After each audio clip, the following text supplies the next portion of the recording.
From Hong Kong, this is Mea Culpa, the Lessons Learned from Startups podcast. Based on the Postmortem Conference, where founders, investors, lawyers, and mentors share their stories about working on, with, or for startups.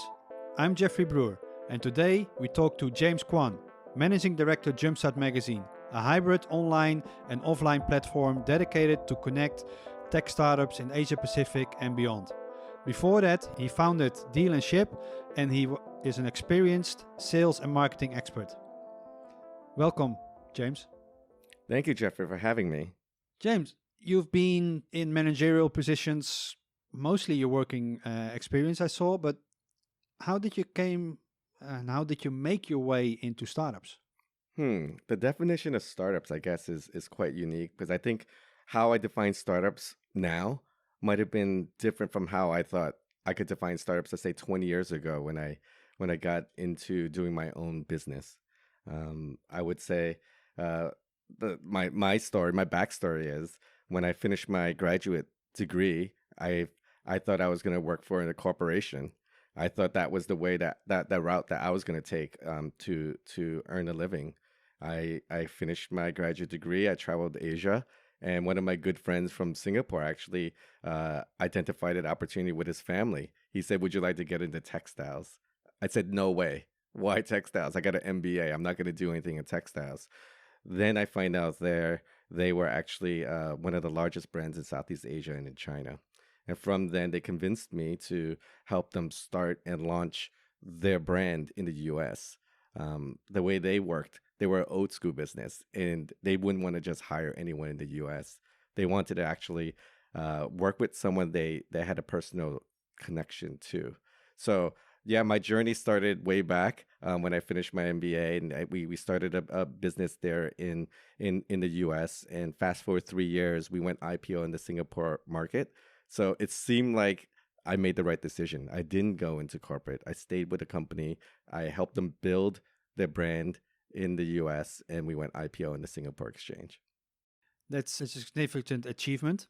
It's more about sometimes it's being at the right place and knowing the right people, and everything just meshed together. No way did I think this was going to happen. I traveled Asia after I graduated graduate school. I went to 10 countries in Southeast Asia. I dropped by his home, and he made the offer in 2 days. So it was just something unexpected. And it was something that I really had to fight through, only because it was like a startup. It was a brand new company, and I had to launch every aspect of the company. So yeah, it was a good challenge, and interesting times. And how would you define startups now in this time of age? Yeah, I would define startups as being a lot more dynamic, a lot more refined. And back then, people didn't even have the term startup. Back then, it was just an early stage business. It was an entrepreneurial decision you make. It was brand building. It was brand expansion. Now I see it as what's happening globally. We have a lot younger minded people who have great visions to really disrupt the markets. What we were doing back then wasn't disrupting the market. It was really expanding a very popular product. Now I see people want to change the world. Everything is tech driven. Everything now, I believe, is a lot more dynamic than it was 20 years ago. And then after the experience, was it the time that you came to Hong Kong? No, after we went to IPO, I actually went out and started my own company after that in New York. We did an image recognition software company. We focused mostly in the security sectors, and we had contracts with some of the main infrastructure utility players in New York. And then I came to Hong Kong, and Hong Kong is definitely a different world than New York. Well, can you name a few differences between New York and Hong Kong? If you look at New York and Hong Kong, it's two cities that are geographically similar in size, in population.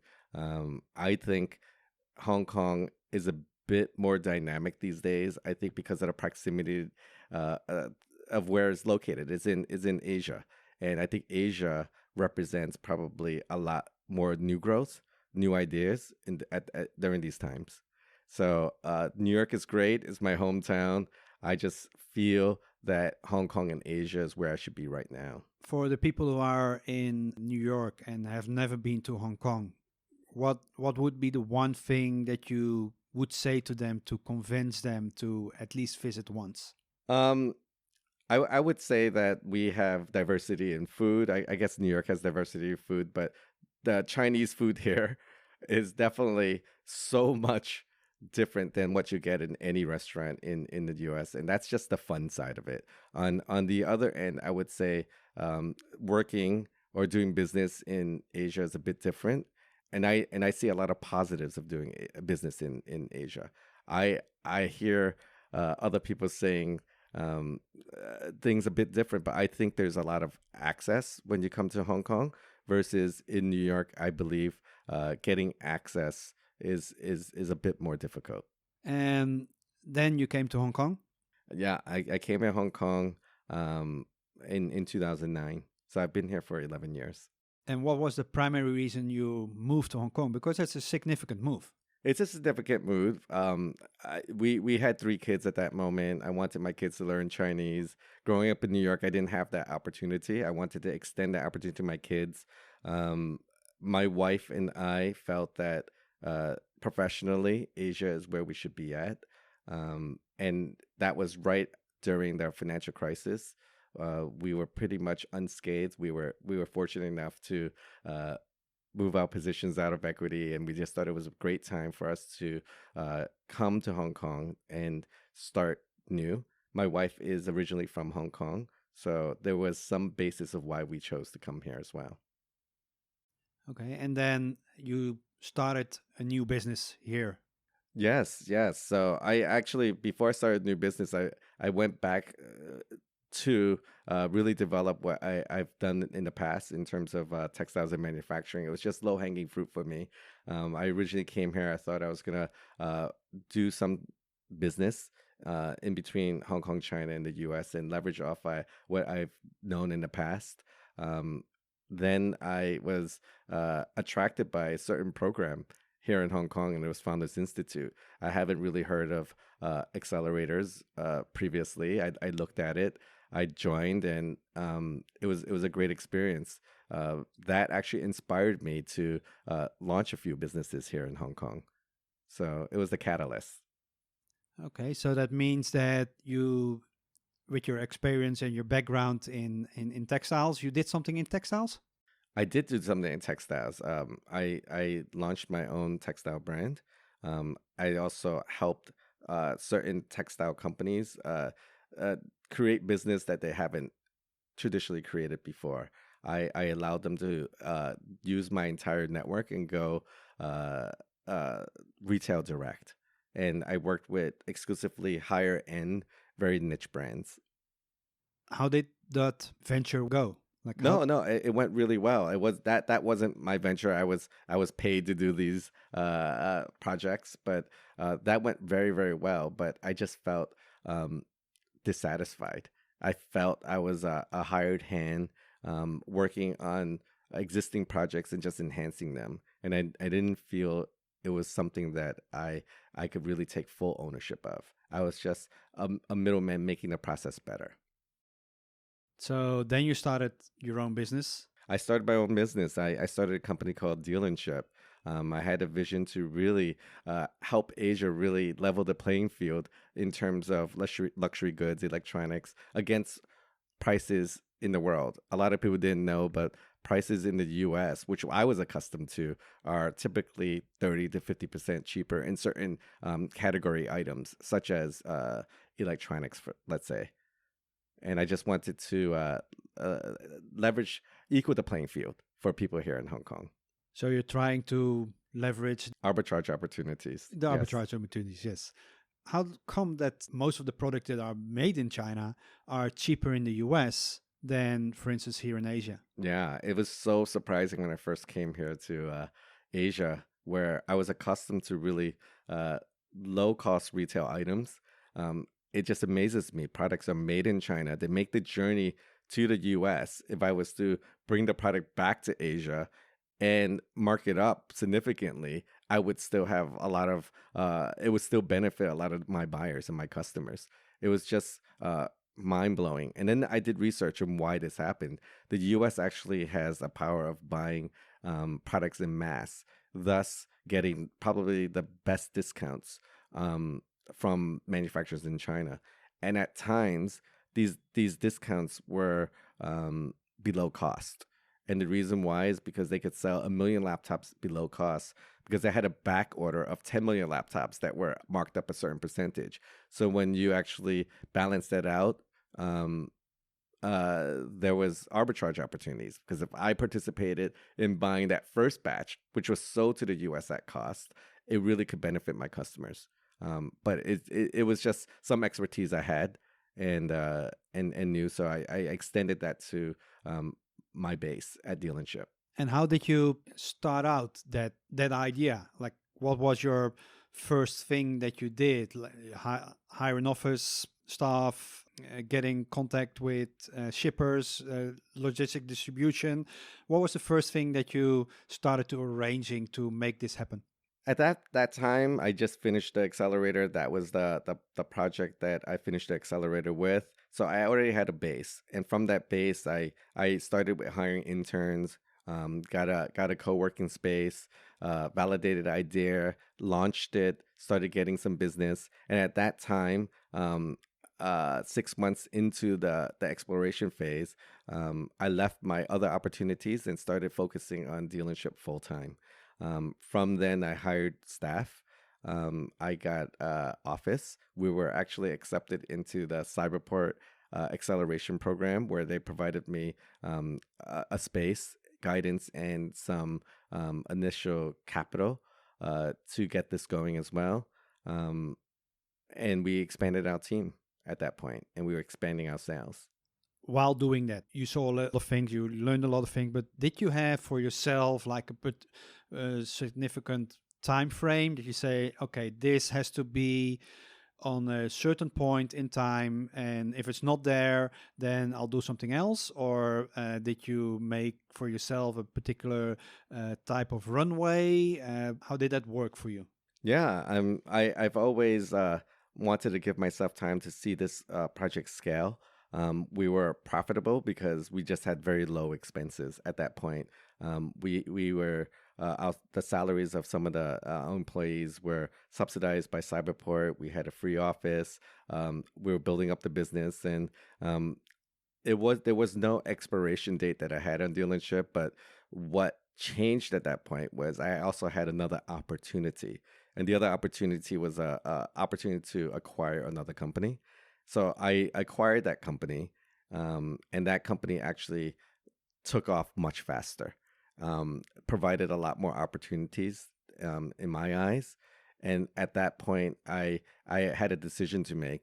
Where do I put my resources? And even at that point, some of my dealership staff, and that company was Jumpstart Media, which is what I'm doing right now. And even at that point, I was working with some of the dealership staff, and they were helping me with the new project. And eventually, 100% of all the staff migrated to Jumpstart full time. So that took off. We got investors to come in. It was just, to me, a much more dynamic company. So even though I'm a seasoned entrepreneur, I think I wouldn't say dealership was something that didn't work out. I think if we pushed harder, it would have worked out, but at a much slower pace. And eventually, I probably would have felt there was an expiration date if we didn't scale up quicker. But the opportunity at Jumpstart was something that came very quickly. And within a few months of actually launching that, we had so much investor interest. I could see a future and a vision of how we could grow Jumpstart. And then that's where I am today. I'm at Jumpstart, and we're better than ever right now. We've expanded. We're doing everything that I believe we could do at this point, and we're continuously building new projects, product. We have a vision to really expand globally and really represent Asia in a good light, especially in the startup ecosystem realm around the world. Looking back at dealership, Yes. is it still active, by the way? It's not active. Funny story, when Jumpstart really took off, uh, I had to make some decisions, and we slowly scaled down what we did at dealership, and then it came to a point where I felt I really needed to wind it down. And in Hong Kong, winding it down means it takes almost a year of preparation to wind it down. So we worked with our legal and accounting team, and we winding it down, and it just winded down about 6 months ago. Officially wind it down, but it's been really de facto shut down for a year at least. Because what you said, the other venture where you're working on, Jumpstart Magazine, was just going and had more momentum going for on that. If that opportunity was not crossing your way, how would you at that point would have built out dealership? Yeah, that's a great question. So when we were building out dealership, we had the grand vision of actually scaling this into China because it made sense. Products, I mean, it would have been a great story. Products made in China, ships across around the world, and comes back into China at a lower cost. We felt the market was really big. We know that we could have went to Southeast Asia. We ran into a regulatory roadblock during that period of time, and instead of solving that issue, which we don't know could have been solved, but basically the importation of non, let's say, certified goods back into China. So in the U.S., we would have a CE certification for our products. In China, that was not recognized. So though it was made in China and it's probably going to be fine globally, they actually had a different certification process. So products that we were bringing into China at times would get stopped.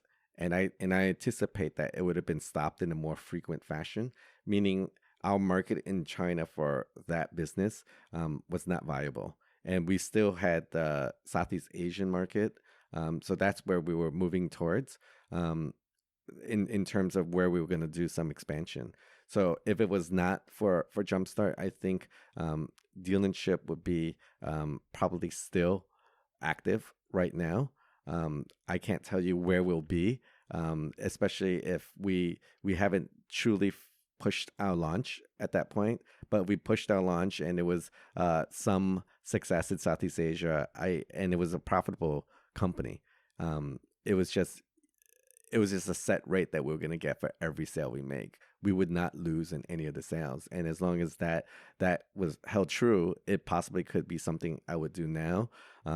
Possibly only because now that I'm affiliated with Jumpstart, I just see that Jumpstart just has so much more potential. So we put apples and apples and make a reference point right now. If I didn't know about Jumpstart, I could still be running dealership.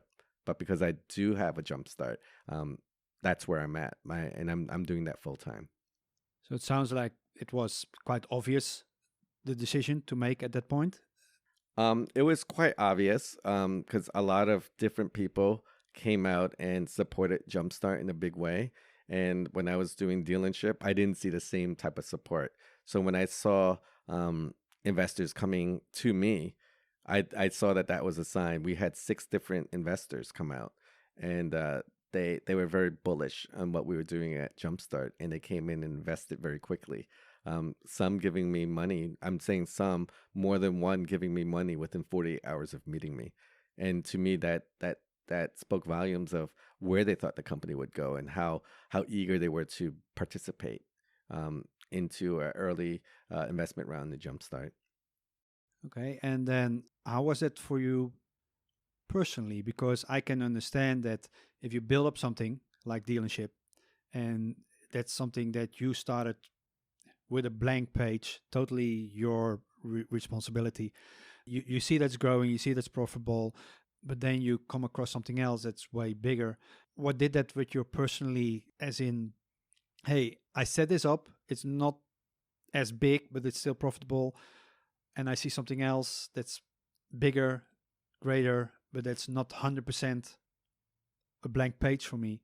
Like, how is that for you personally to make that decision at that point to jump in there? Wow, you really do have the pulse of a startup founder, because that is something that that I really had to think about.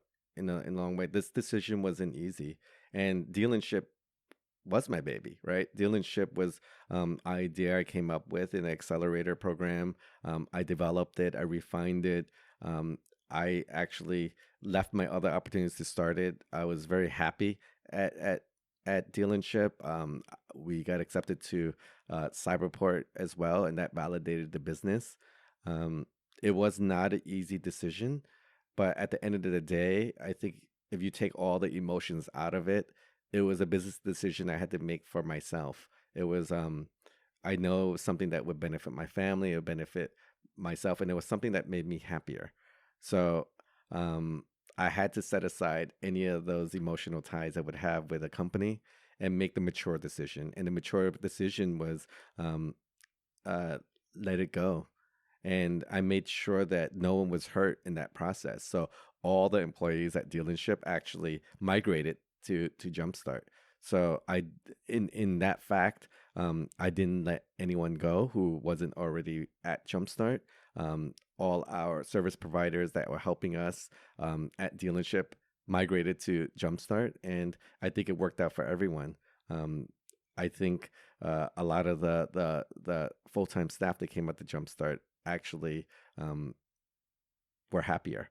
They actually saw that the field was wide open in what we were doing, and there was greater potential of success.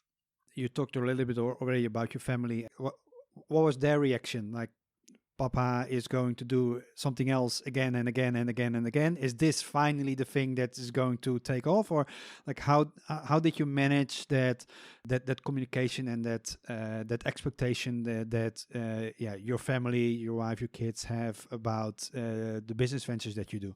Yeah, so my kids were a little young, but they were always supportive of me in all my journeys. And even when I was doing the accelerator and I would practice pitching, they were my cameramen. And they would give me critiques as well. And they're young kids, and it was fun to hear what young kids think because they don't lie, right? They tell the truth. Then they heard about other opportunities. They were a little perplexed. My wife, on the other hand, understood because she's a business person herself, and she saw and she felt what I feel. She is very supportive, and when investors came out, um, I think that also validated which business we should go with full time, and it was Jumpstart.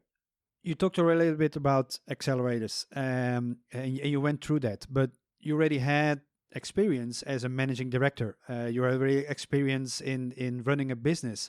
Me too. Like when I've been an entrepreneur almost all my working life, but I had the opportunity to go through an accelerator in 2012 with an idea, and at that point I was like, I already know this.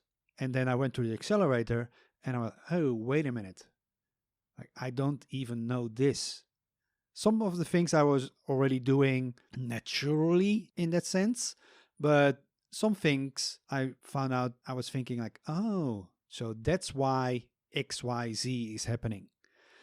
What was for you a few points that were getting clearer when going through a program like that, based upon your experience of running that and then going through a program like that? Yeah, that's a great question. So what attracted me first to the accelerator, I read the value proposition online. I felt that it was very interesting. I felt that at that time it was very exclusive.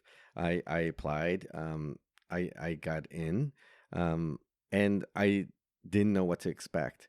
Then I come into a room of people from different nationalities, ages, backgrounds, and we all shared. And I just found it fascinating, immensely fascinating. And when we started getting into the accelerator, I think it was a 16-week program. Being an experienced manager sometimes just means you have a lot of time at a certain business doing certain tasks. But what's different, what happens in an accelerator is that they actually go from A to Z in terms of what you should know. For example, I was not a social media specialist, and I realized immediately how important social media was, and how that could affect marketing very quickly. So I could say that previous experiences, I may not have needed that only because a lot of the sales were B2B. And I just felt that's something I could always avoid or skip. Um, Definitely, it helps someone refine a business idea. It brings it to a better light. You get validated by your teammates. And I believe the experience at Accelerator provides the most value by the network it can provide you. So now it's very evident that a lot of people join accelerators for different reasons. You join for cash, you join for a network, you join for a specific introduction, even, right? Um, when I joined, I was just eyes wide open and I was ready for anything. But at the end of the day, I could say that the network that I got out of that first accelerator was amazing. A lot of my investors were also part of that program.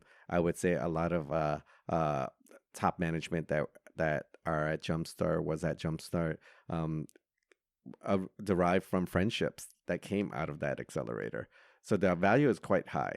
And learning could be in different levels. I could say that you could learn refinement of your business. You could learn how to network with a new group of people as well. That's great to hear. Full disclosure, I was running the program when you were going through it. So you were a mentor at the program at that year. You were one of the directors the year after. I was, yeah, I was going through. Yes. I became a director during this program. That's right. That's Yes. that's where Jeffrey and I first met. So it's great to hear that feedback. During the program, you get in contact with a lot of mentors, a lot of advisors. So you get a lot of advice. What type of advice you hear often or heard often that you actually don't agree with? So one thing that I know is a big deal, and this is one I'm going to disagree with, and it's everywhere that you should have this. A lot of people believe that you should have a co-founder at the very beginning stages of your business, and I could see the benefits of having someone to bounce your ideas off of, or develop a project together, and having different kinds of points of view, which is great. To me, I feel getting a co-founder is almost like getting married. You choose the wrong person, you're going to end up in divorce, or you're going to just be unhappy every day. I don't believe that people should rush to get a co-founder. And if that meant less opportunities to myself, let's say, for example, if you wanted to get into the next level accelerator YC, for example, one of their core requirements is that you should have a co-founder. I'm not a necessary believer that should be it. I think co-founders are necessary, maybe at a later stage. And a lot of people could disagree. A lot of people need a supporting partner, or they come in together. And I think most people in the accelerator had a partner. I did not. I just felt I needed to really wait and find the right person to be a partner and to be a co-founder of my business. And to me, a co-founder doesn't need to be with you from day one. It just means it's someone who has a significant interest and stake in your company at any time during that process. And what's the most valuable advice you ever gotten from somebody? During the program, a few things. I thought a lot of the advice I got in Hong Kong were Hong Kong specific, and that was great because I wasn't very familiar with Hong Kong at that point. I think some of the advice I got from one of the mentors who became an advisor, who became an investor, was how to really structure my investment rounds and what to expect differently from Hong Kong. And even the way he explained it to me was at a certain point, especially in early stage investments, perhaps you don't need to look for a few large investors. You could be a little bit more flexible in Hong Kong and look for different types of angel investors to come in at smaller amounts. It could bring diversity, and at an early round, it wouldn't really change much.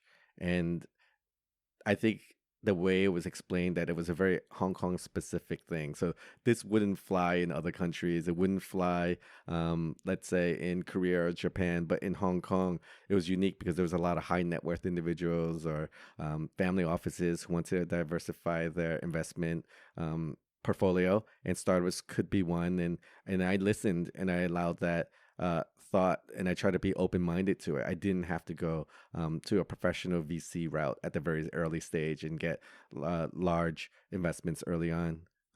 So it was actually very good advice. I think that was something that helped me raise very quickly at Jumpstart. What's something that's not a secret, but most people don't know about you? Oh wow, that's a hard one. I guess in my younger days, I mean, I'm a more mature founder. So I know it's a podcast, you can't visualize, but I'm a bit more mature in age. But in my younger days, I was a avid athlete. I love sports. I used to play basketball, I guess 6-7 hours each Saturday and Sunday. So that's an and. That tennis, skiing, I did all these sports. And if you look at me now, I haven't touched a basketball in 5 years, and it probably shows. So luckily, this is a audio podcast. Just for the listeners, he doesn't appear to be the general basketballer because he's not that tall. How tall are you? I'm 5'6". 5'6". So that's not the average basketballer. No. But it's about love and passion, right? So I've always had a passion. I'm a competitor. So I always played my hardest. And if you ask any of my friends in New York when I play ball, it's like, no one tries harder than you.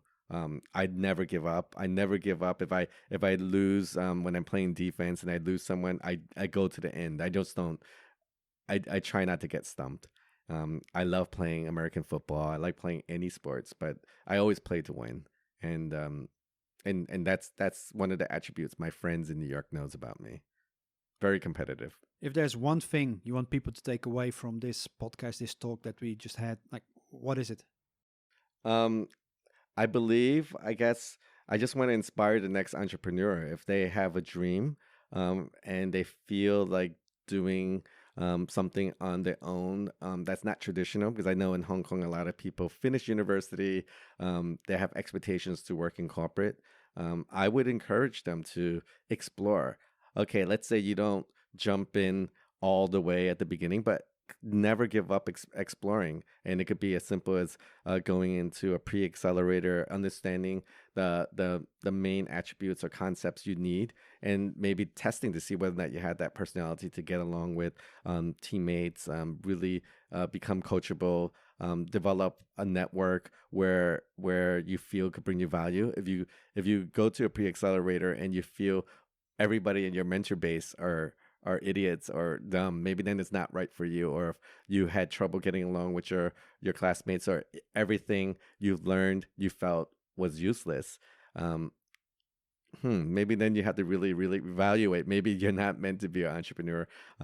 Maybe you should be in corporate. But I believe that anybody who believes they have a fantastic idea, they're driven to start something creative and something that could be really meaningful to the world, give it a go. I'm a big supporter of having the young people look at entrepreneur in a new light, especially the youth of Hong Kong. I think this is a viable path, and corporate isn't the only option.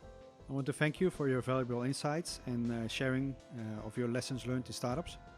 Thank you for having me, Jeffrey. It was really a blast. For the listeners, if you have anybody that you want to hear on this podcast, let us know. Contact details are in the show notes. And although the rating system of podcasts is hideous, if you like this Mea Culpa series, you can rate this podcast with 5 stars as a motivation for the makers.